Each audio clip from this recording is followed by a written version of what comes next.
Se hizo viral el caso de una niña que fue encarcelada por su comunidad por huir de los que la compraron. Escucha.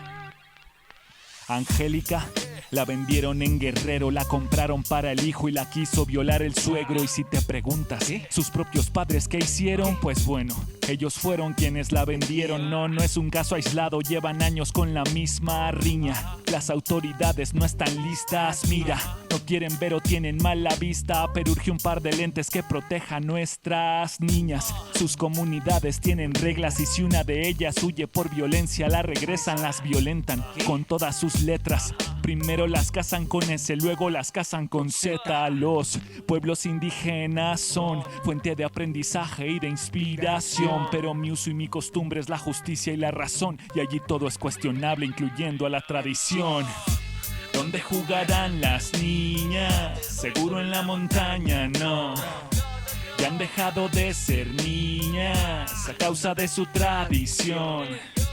¿Dónde jugarán las niñas? Seguro en la montaña, no.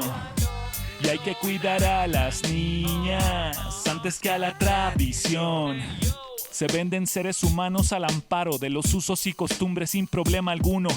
Las hacen trabajar para pagar lo que costaron. Esclavitud infantil en mi país, siglo XXI. Y muchas se han quejado, pero son ignoradas por su lengua materna o por su poca educación.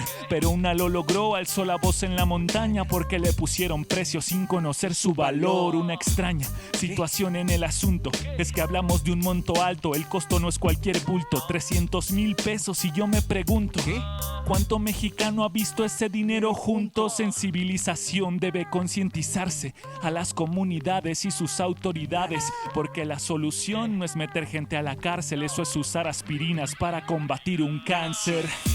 ¿Dónde jugarán las niñas? Seguro en la montaña, no.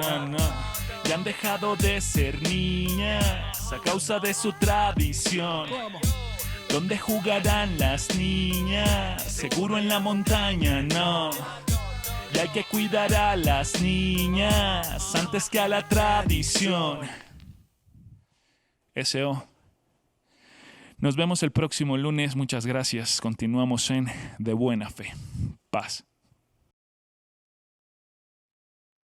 Gracias, Dañer acá, por esta opinión rapeada. Buenas noches, les damos la bienvenida a esta conversación de Buena Fe. Hoy analizaremos los índices de violencia en el país durante este 2021 y los retos que plantean para la estrategia de seguridad de la actual Administración Federal. De acuerdo con el informe presentado por la Secretaría de Seguridad y Protección Ciudadana en octubre pasado, mayo es el mes con el mayor número de homicidios dolosos en lo que va del año, con 3,000. Marzo, abril y julio son los meses siguientes con una incidencia de entre los 2,800 y 2,900 asesinatos, conforme a los datos del Secretariado Ejecutivo del Sistema Nacional de Seguridad Pública. Exceptuando julio, el periodo en el que se muestran los picos de eventos violentos se enmarcan en procesos electorales que cerró el 6 de junio. También es preciso señalar que la mitad de este tipo de hechos se focalizó en 6 estados: Guanajuato, Baja California, Michoacán, Estado de México, Chihuahua y Jalisco. Más allá de la apuesta del gobierno federal por atacar las problemáticas sociales que dan origen a las condiciones de violencia, resulta necesario considerar esta información para distribuir de mejor manera en el territorio los recursos destinados a atender la inseguridad, tal como se ha hecho con el despliegue de la Guardia Nacional. ¿Qué otras medidas deben tomarse para garantizar la construcción de paz y la erradicación de crímenes violentos? Para hablar al respecto está con nosotros Javier Oliva, académico experto en seguridad nacional. Vamos con él y con Gibran.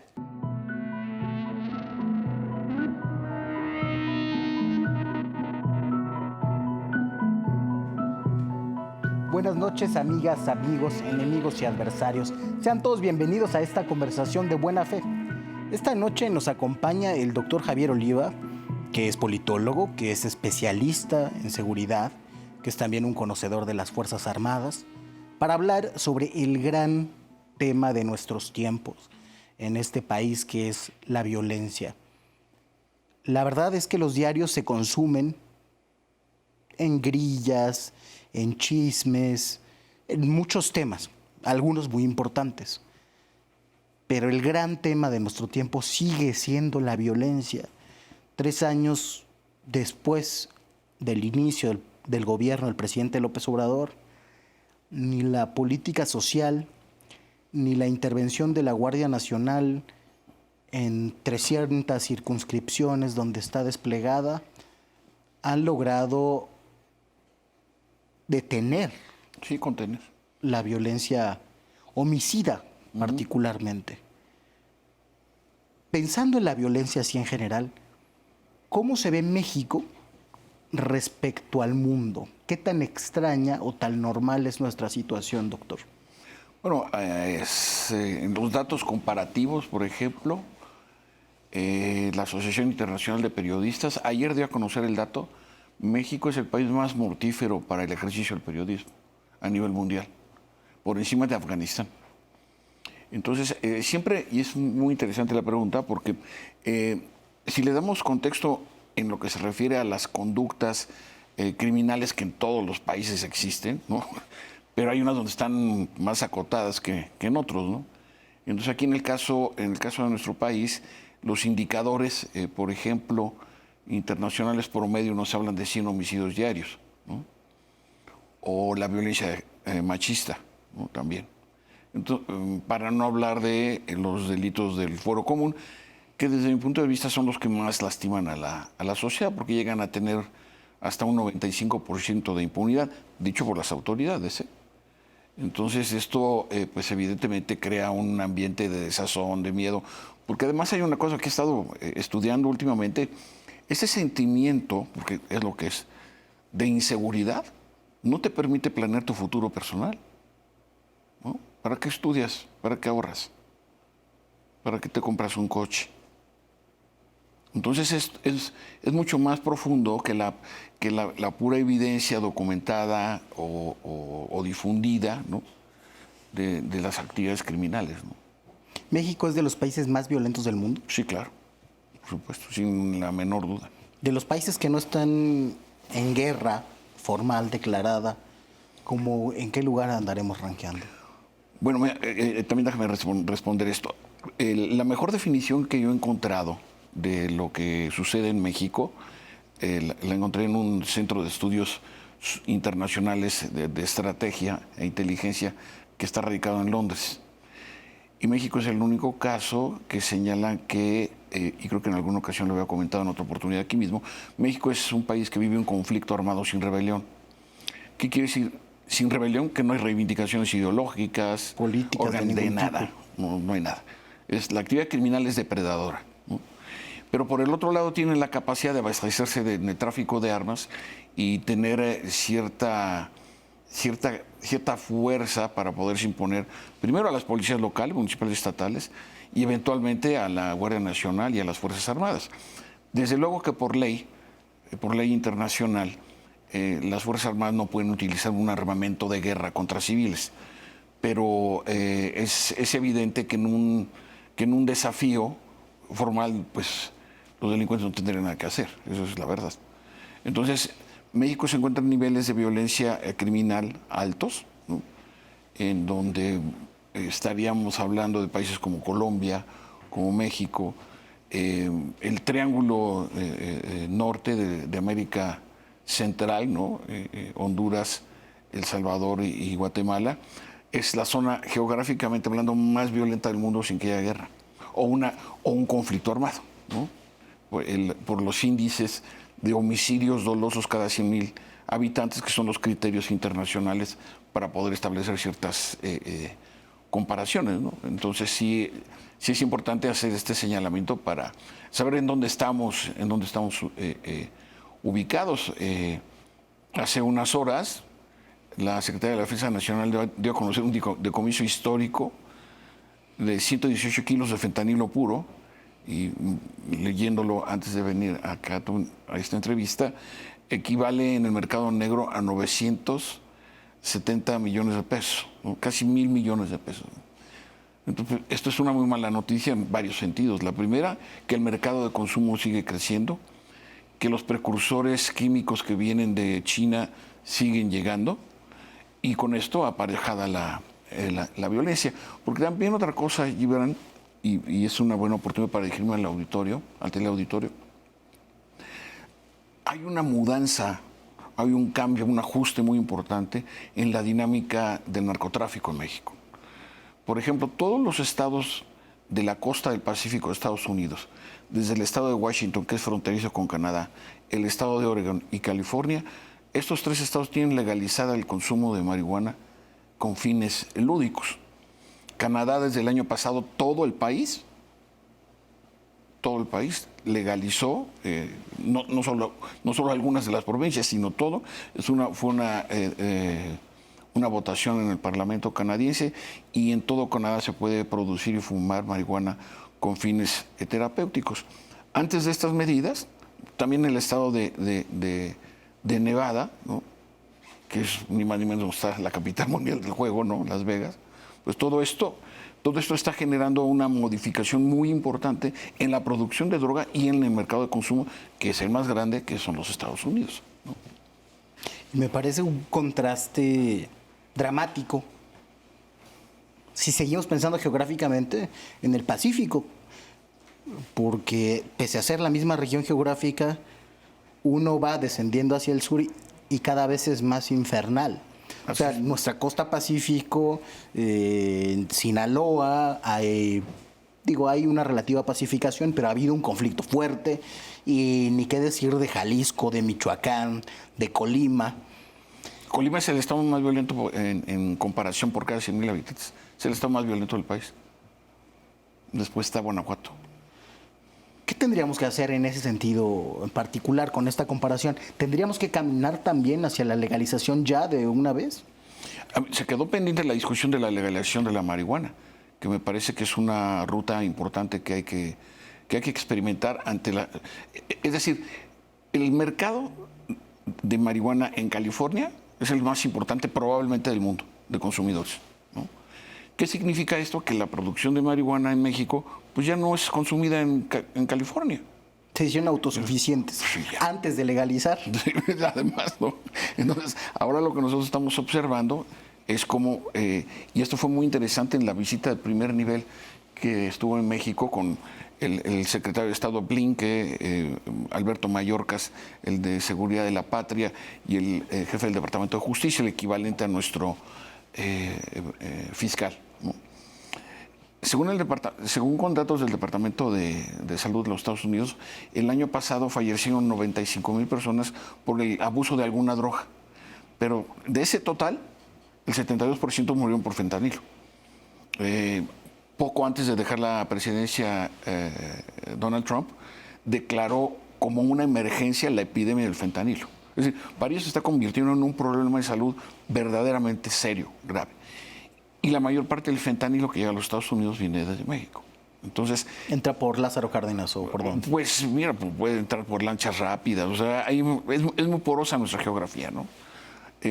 Yo creo que fue una buena decisión que la Armada de México se hiciera cargo de la administración y protección de las aduanas ante esta incontinencia, ¿no?, de los recursos que llegan a los criminales, porque, Gibran, se trafica minería ilegal, dinero, personas, autos robados. Es decir, es un consorcio criminal verdaderamente impactante y poderoso, ¿no? Al que por economía del lenguaje le solemos decir narcotráfico, pero probablemente en los casos de algunas organizaciones criminales ni siquiera es el principal negocio. La UNODOC, la Oficina para el Crimen y el Delito de las Naciones Unidas, tiene catalogado al tráfico de personas como el más lucrativo, el que más dinero le deja a los traficantes, ¿no? Y en segundo lugar, el tráfico de drogas. De drogas, luego de armas, ¿no?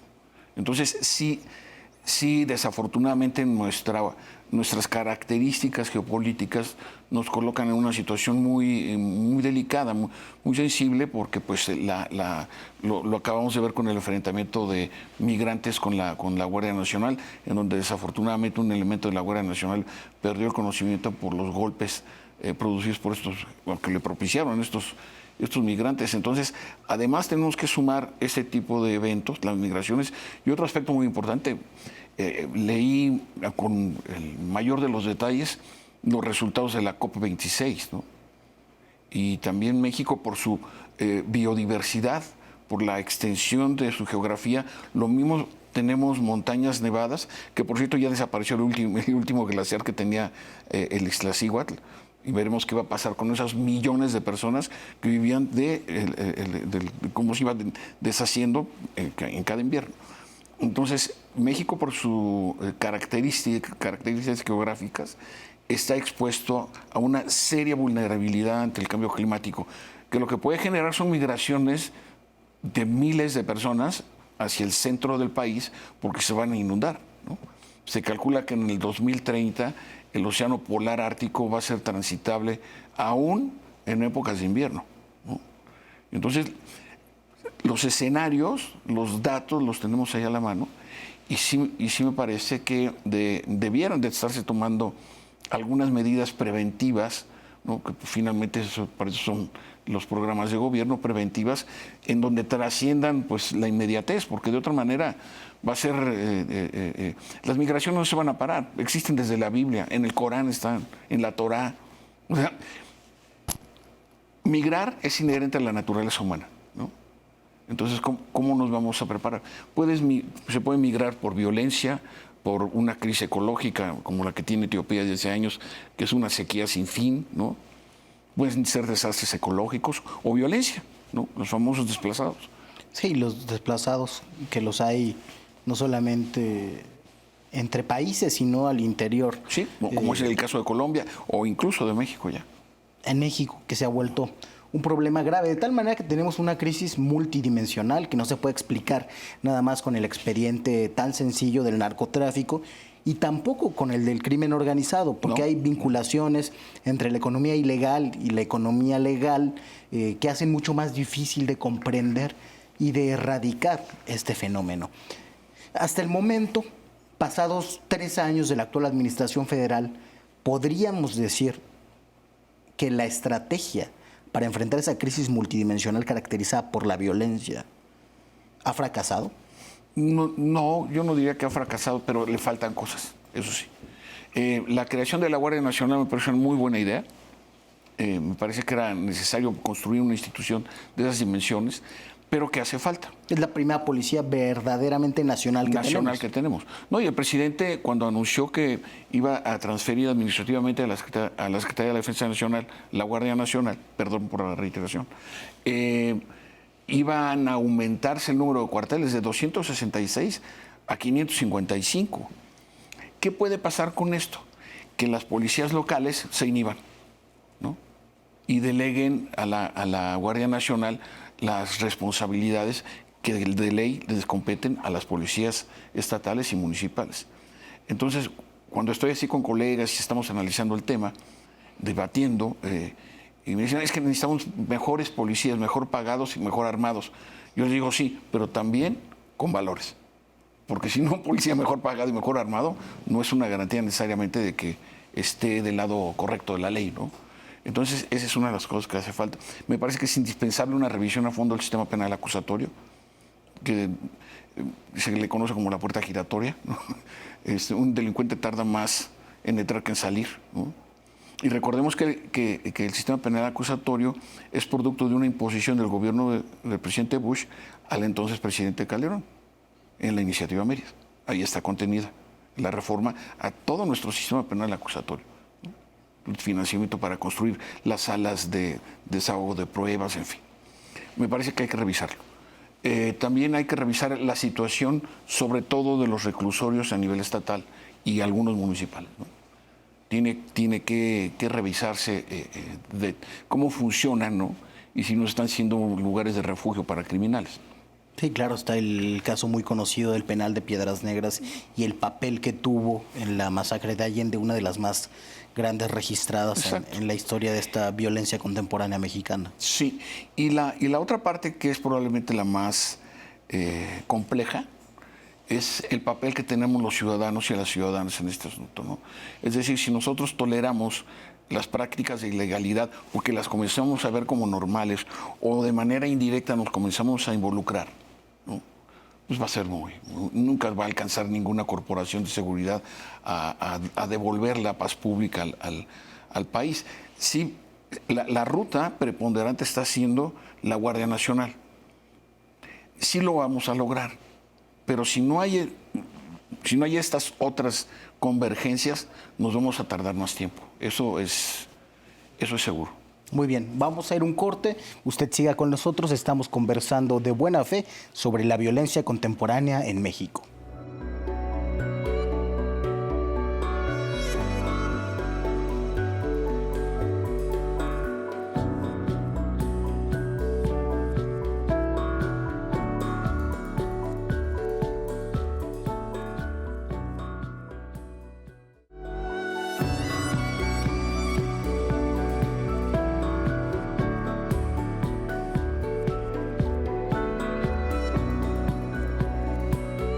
Gracias por seguir con nosotros. Estamos conversando de buena fe con el doctor Javier Oliva sobre la violencia contemporánea en México y las acciones de este gobierno, su estrategia para combatir esta violencia, cuáles son sus alcances y cuáles son sus limitaciones.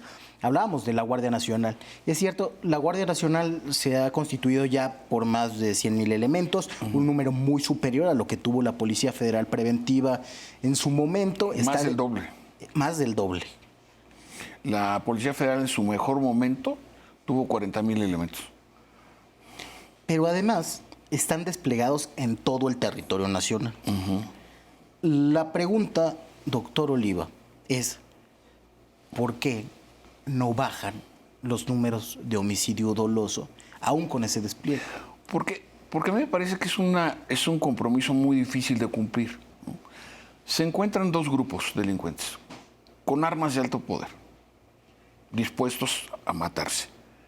¿Qué hace la Guardia Nacional? ¿Se mete en medio? Muchachos, bajen sus armas. ¿Se van a hacer daño? Es decir, es muy difícil impedirlo. Es muy difícil impedirlo. Pero en cualquier métrica, escojamos la que escojamos, los enfrentamientos entre grupos del crimen organizado componen una buena parte de la violencia, quizá un poco más de la mitad, ¿no? Y la otra mitad, ¿por qué en esa otra mitad tampoco la Guardia Nacional incide en los números de homicidio doloso? Porque de acuerdo a la ley de la Guardia Nacional, tiene que atender poco más de 52 delitos, ¿no? Que va desde el tráfico de maderas, por ejemplo, va en los bloqueos a las carreteras. Es decir, es un número muy extenso de responsabilidades. Y sí me parece que... Y a lo mejor en los otros sí ha habido cambios. Yo veo que sí.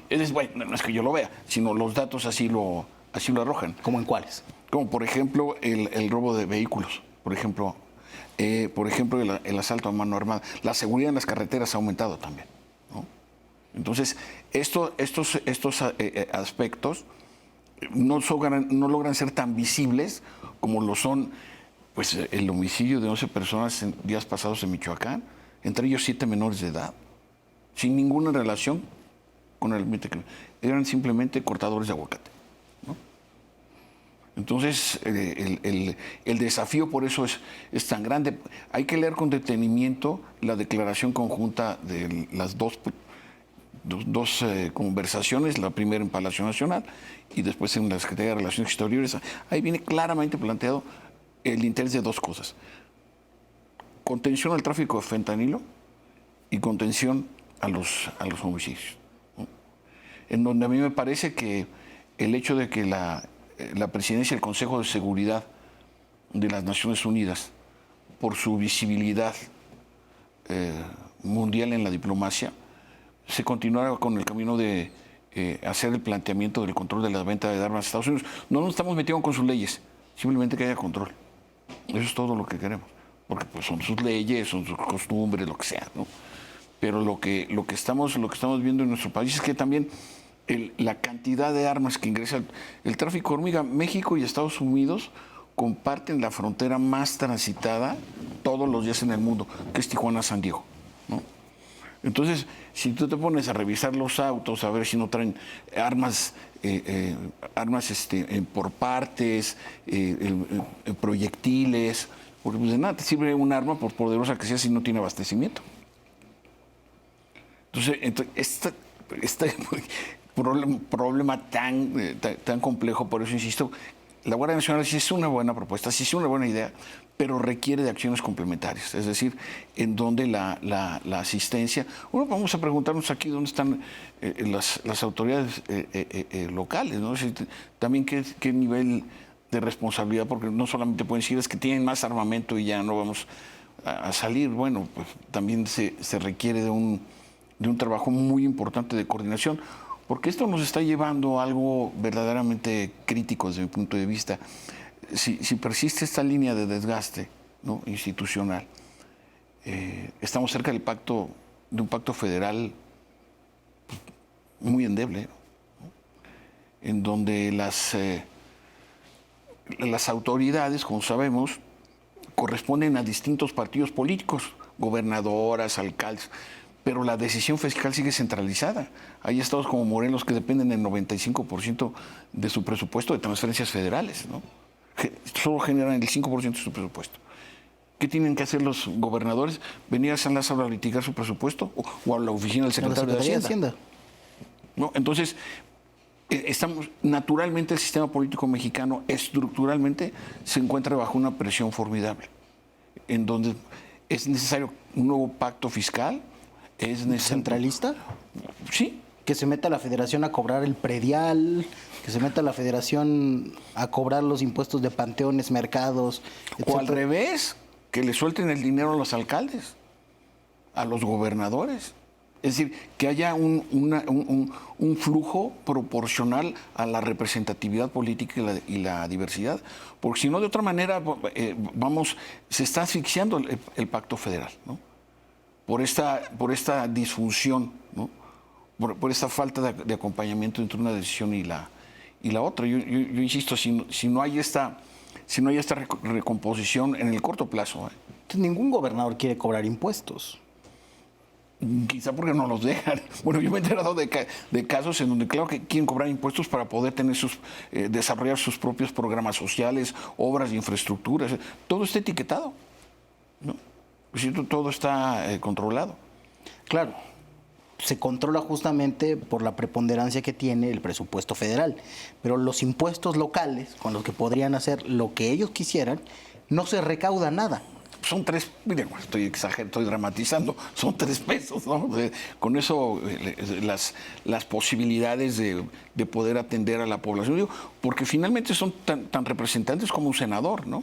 Desgraciadamente hemos tenido la experiencia en México de que cuando se le abre la llave a los gobernadores, se crean nuevas oligarquías locales. O sea, el último periodo de abundancia para las gubernaturas fue el sexenio de Vicente Fox, cuando se prohijaron los Duarte, todos esos grupos políticos. Sí, vienen de allá. Pero aquí el tema es, no podemos hacerle frente al problema de la inseguridad pública con el presupuesto centralizado. Es decir, yo no le veo opción. ¿Cómo vamos a hacer? Le acaban de recortar 1/3 al presupuesto de la seguridad pública a nivel municipal. Uno de los impuestos desapareció. Entonces, esta propensión centralista, que a mí me parece que no ha dado resultados, no de ahora, sino a lo largo de la historia, ¿no?, que es una de las características estructurales del sistema político mexicano, ¿no? Una fuga para adelante, es decir, tenemos que pensar, es decir, el dramatismo del tema de la violencia nos está impeliendo a que busquemos opciones, no en el pasado, sino de proyección al presente y al futuro en el corto plazo, porque de otra manera va a ser muy difícil que se pueda atender. Además es un requerimiento tan importante, ¿no? Y que, insisto, los delitos del fuero común, los delitos del fuero federal, ¿con qué capacidad lo estamos procesando, ¿no? Diría el gobierno, no alcanzan los pesos y los centavos para tener al mismo tiempo gobiernos estatales y municipales con un buen flujo de recursos y Guardia Nacional. Pero se pueden hacer reformas de carácter fiscal a nivel estatal y municipal, donde estén en mejores condiciones de recaudar. Y si es necesario vigilar, porque se vigile. ¿Cuál es el tema? Si lo que se quieren hacer son auditorías, a ver, 10 pesos para seguridad pública, 10 pesos para...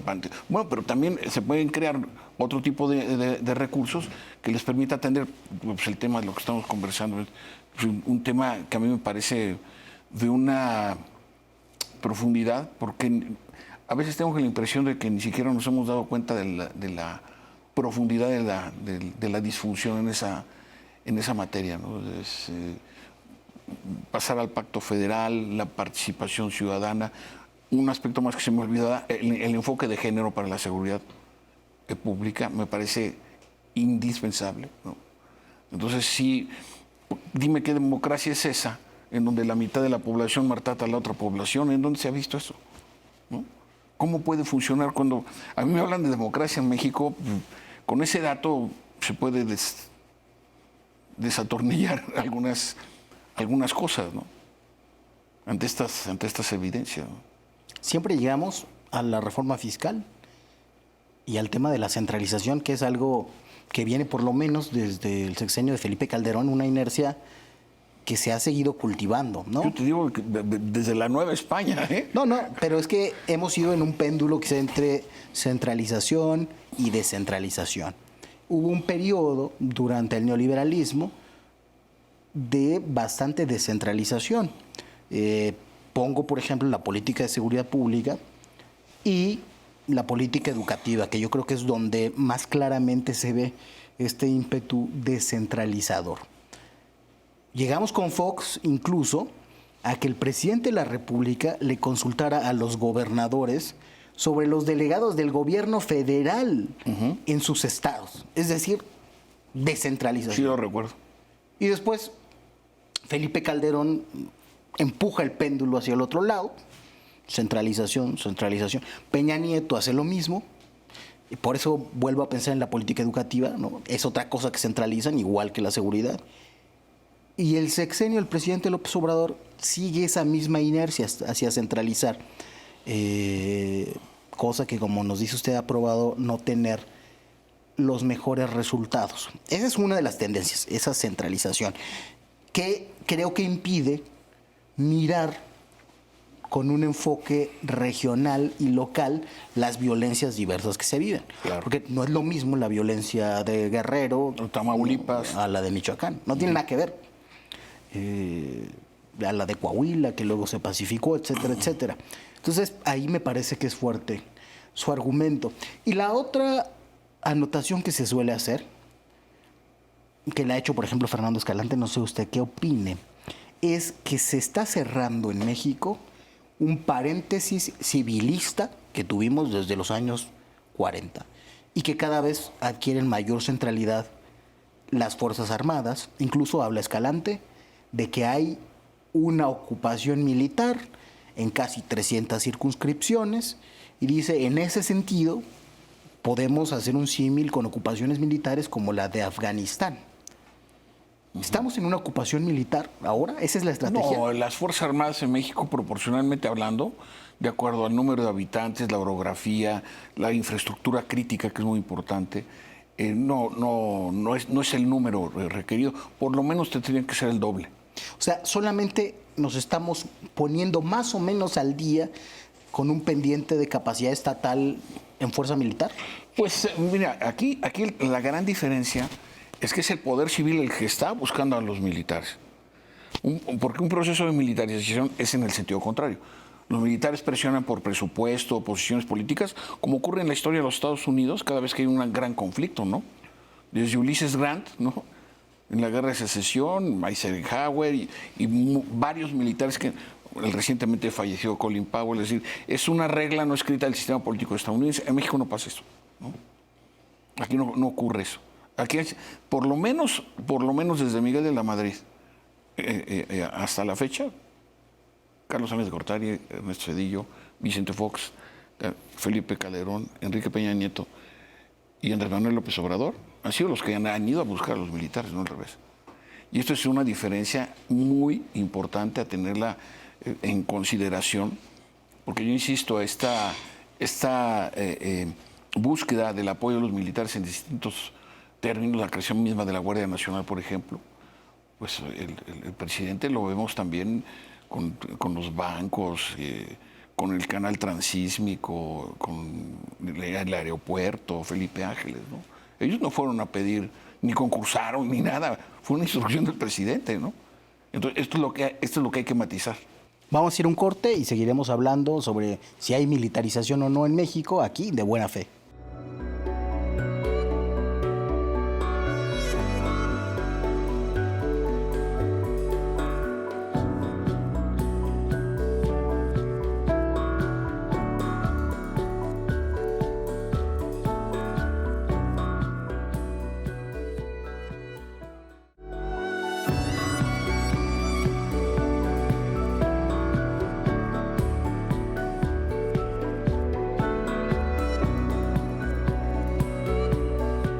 Muchas gracias por seguir con nosotros aquí en De Buena Fe, conversando sobre la violencia contemporánea en nuestro país.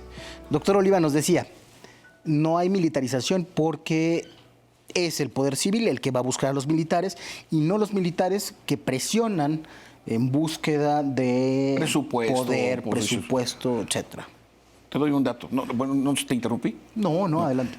Por ejemplo, según mis estudios, desde 1946 es la primera vez que en una legislatura no hay un diputado vinculado a la Secretaría de Defensa Nacional.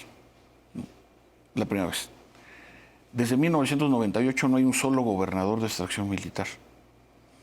Desde el año 2003 no hay un solo senador de la República de extracción militar. En esta legislatura es un almirante en situación de retiro por Morena, que es el presidente de la Comisión de Marina. Es decir, por posiciones políticas no hay manera de aprobarlo, ¿no? Militares en el gabinete está el caso del doctor Jesús Cumate, un prestigiado médico, egresado de la Escuela Médico Militar. Estaba el general Macedo de la Concha como procurador de Vicente Fox. Nada más. Entonces...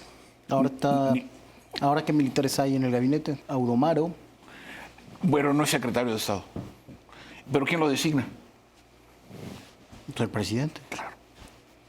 Pero, por ejemplo, los dos secretarios en turno de la Armada de México y de la Defensa Nacional, son sus posiciones designadas por el presidente y listo, ¿no? Entonces, bueno, pero también tienen un espacio de poder mucho mayor, por ejemplo, en las aduanas que usted mencionaba. En las aduanas, en las aduanas marítimas, ¿no? Por ejemplo, indudablemente que tienen ahí una... Pues bueno, se reformó la ley. Sí, claro. La ley orgánica de la Armada de México, ni más ni menos, ¿no? Entonces, sí vemos, pero yo lo que quiero subrayar es, ¿a petición de quién? ¿No? Es decir, no hay este ambiente de tensión por disputas de esas áreas de poder, que sí tienen, pero insisto, le han sido conferidas por su comandante supremo, que es el nombre constitucional del presidente de la República, ¿no? En el artículo 89, fracción sexta. Entonces ahí se ve, ¿no? Como no hay embajadores militares. Entonces, este proceso de incremento de las responsabilidades, de manejo presupuestario e incluso de obra pública, de megaproyectos, en el que participan cada vez más los militares y al despliegue de una fuerza intermedia como la Guardia Nacional, ¿cómo le llamaríamos si no hemos de llamarle militarización? Visibilidad de las Fuerzas Armadas. Ese es el término que yo utilizo para mis análisis. ¿Y no es nocivo para la vida pública del país? No, porque están bajo control y escrutinio del poder civil. Es decir, los controles políticos, legislativos, presupuestales, por ejemplo, también el tema del presupuesto. Es que tienen mucho dinero a la SEDEN y a la SEMAR, pero es dinero que está etiquetado, no es para que contraten más infantería marina o compren más armamento o sea para financiar proyectos científico-tecnológicos de aplicación militar, ¿no? Es dinero que está etiquetado para unas cuestiones específicas. Entonces, sí, puede sonar anticlimático lo que argumento, pero es que lo tenemos que analizar con más detalle, justamente para no comenzar a observar este tipo de comparaciones, ¿no? Que si bien es cierto que el país vive en una situación muy, muy dramática, bueno, la guerra en Afganistán duró 17 años, ¿no? Entonces, esto sí, una guerra abierta, ¿no? Entonces, sí me parece que lo que está viviendo el país, claro que es difícil, por supuesto que es una situación muy complicada, de mucha violencia, pero son casos diferentes. En Afganistán estuvo hasta la Organización del Tratado Atlántico Norte, que acaban de salir, ¿no? Era una operación multinacional. Entonces, aquí, en este caso, pues, me parece que afortunadamente no estamos en esa ruta, ¿no? Ni ocupación militar ni militarización, solo mayor visibilidad de las Fuerzas Yo Armadas. utilizo esa palabra de visibilidad. Visibilidad porque, insisto, y disculpa con tu auditorio que sea tan insistente, por petición del presidente, por órdenes del presidente. Y esto no puede, o en el horizonte, ¿no ve usted que altere la dinámica de las relaciones cívico-militares, que ponga a los militares en posición de exigir más poder político? Esa es una muy buena pregunta. Es decir, ¿hacia dónde van a evolucionar las relaciones civiles y militares el próximo sexenio, por ejemplo? Esa es una... a estas alturas mi respuesta sería muy especulativa, pero sí, indudablemente el reto de la consolidación de la Guardia Nacional, se me había olvidado hablar del Tren Maya, es decir, si esto cumple con la misión que les encargó su comandante supremo, me parece que estaremos en una ruta de posible reestabilización, ¿no? Es decir, volver a encontrar los elementos suficientes, porque si la Guardia Nacional va a tener 555 cuarteles avanzados, que es el nombre técnico, pues ¿cuántos elementos van a necesitar? Pero a mí lo que me preocupa, regresando al tema del Pacto Federal, esto va a inhibir las responsabilidades de las autoridades locales en sus tareas de seguridad pública, es lo más probable, ¿no? Entonces también esto es importante tomarlo en consideración en este proceso de evolución. Y eso puede congelar las relaciones de violencia que hay.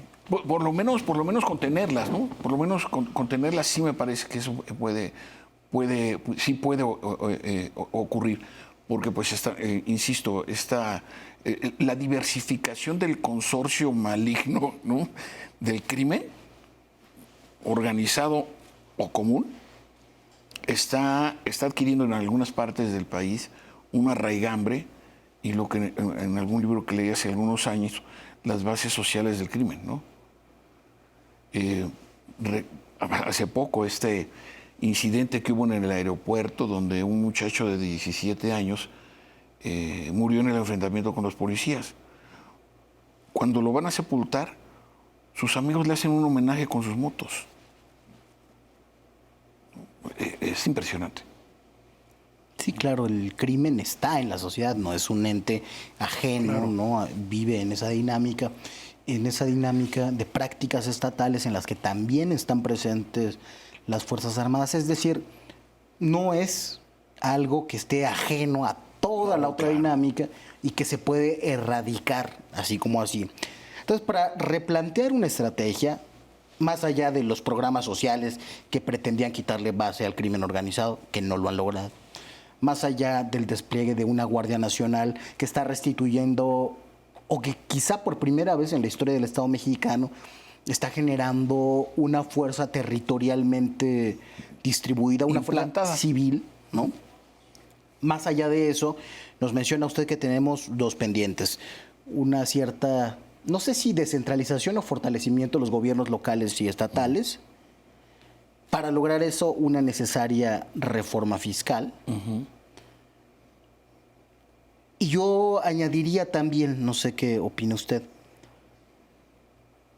una gestión diferente de los megaproyectos en el territorio, porque hay una correlación impresionante de el incremento de los homicidios dolosos y el desarrollo de los megaproyectos. Es decir, algunos de los proyectos extractivos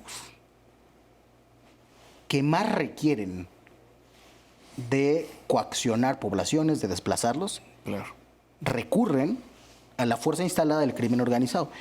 El más grande de estos sectores es el minero. Así es. Para sacar el oro de la tierra a veces tienen que desplazar, para sacar el carbón, que es buena parte de lo que explico, oro, la violencia en Coahuila, bueno, lo que pasa en Guerrero. ¿Cómo gestionar esto desde el Estado que no se ha tocado en estas estrategias no se y que a veces ni siquiera se habla, porque no vayamos a ofender a Larrea, a Slima, a Bayeres y a los canadienses. Desde luego que son expresiones de una enorme complejidad y no solo por el sentido etimológico del término, sino por la cantidad de variables que se ven entreveradas en una zona geográfica relativamente pequeña, ¿eh? Entonces, por ejemplo, uno de los problemas para el Bajío es su espléndida red carretera, ¿no? Que te permite transportar, pues obviamente, mercancías, en fin, pero también, ¿no?, te permite llevar mercancías ilegales, ¿no? Entonces, una salida muy práctica para el Huachicol, claro, por ejemplo, pues sí, que los trae como los trae. Porque el Bajío, pues, es plano, ¿no? Y es plano casi hasta que llegas a la frontera, ¿no? Entonces, muchas veces las ventajas de infraestructura, las ventajas geográficas, son reutilizadas con otros fines o con fines ilegales, ¿no? Y esto, pues, evidentemente es una enorme contradicción. México, en su posición geopolítica a nivel marítimo, es un país privilegiado. Ese es uno de los 17 países con salidas al mar templadas. Y eso te permite turismo, te permite pesca, búsqueda de recursos naturales en alta mar. Es decir, es una posición. México es la nao de China. México es el telegrama Zimmerman. Y a veces me da la impresión de que no hay esta frase que me gusta mucho de Edmundo Gorman, no hay esta conciencia histórica del territorio, ¿no? De donde estamos tomando, bueno, no yo, pero de donde se toman las decisiones, ¿no? Uh-huh. Y esta es una parte muy, muy importante, porque es cierto, Estados Unidos también es bioceánico, bueno, trioceánico con Alaska, pero un avión de Los Ángeles a Nueva York te lleva 5 horas, ¿eh? Y Rusia es trioceánica, igual que Canadá, pero sus mares todos están congelados, todos son fríos, ¿no? Entonces, esta condición privilegiada en México, si no se tiene una visión de largo aliento de qué hacer con ella, pues me parece que vamos a seguirnos consumiendo en el corto plazo, ¿no? Sin tener estas fórmulas, ¿no?, en donde todas estas variables las podamos articular, porque sí es posible hacerlo. ¿Ve al Estado volviendo al territorio en este momento? ¿Veo que, perdóname? ¿Al Estado volviendo al territorio en este momento? Porque se había dejado de lado, como dije, intelectualmente, los neoliberales pensaban más en flujos que en población y territorio. Sí, mira, sí, por supuesto que la idea de los programas sociales, aunque su impacto ha sido limitado, me parece que a largo plazo es una de las principales opciones, ¿no? Es decir, el dar, bueno, no dar porque suena paternalismo, pero proporcionar las condiciones, ¿no?, de desarrollo de las distintas poblaciones para poder, pues, darle una vocación, lo que se llama en economía una vocación económica del territorio, donde se aprovechen todas estas condiciones. Y es que sí me parece que estamos paradójicamente estamos frente a una gran oportunidad. Es decir, estas disfunciones nos pueden llevar a plantearnos opciones que nos permitan atender muchos de los problemas que nos han traído hasta acá. Doctor, se nos acabó el tiempo, nada más respóndame, ¿vamos bien o vamos mal? ¿En qué materia?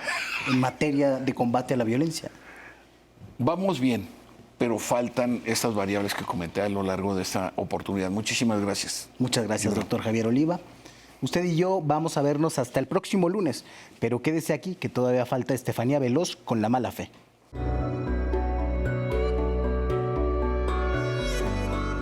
Uno de los principales reproches de la derecha contra la iniciativa de reforma energética del presidente López Obrador es que la Comisión Federal de Electricidad contamina demasiado y no está preparada para la transición a fuentes bajas en carbono. Esto tiene mucho de mala fe y poco de verdad. No puede negarse que la generación de electricidad aún depende en buena parte de combustibles fósiles como el carbón o el combustóleo. Sin embargo, recientemente se publicó un informe sobre la reducción del uso de carbón para la producción de energía, en el que se señala que en México, en el 2020, fue el país del grupo de los 20 que logró la disminución más significativa.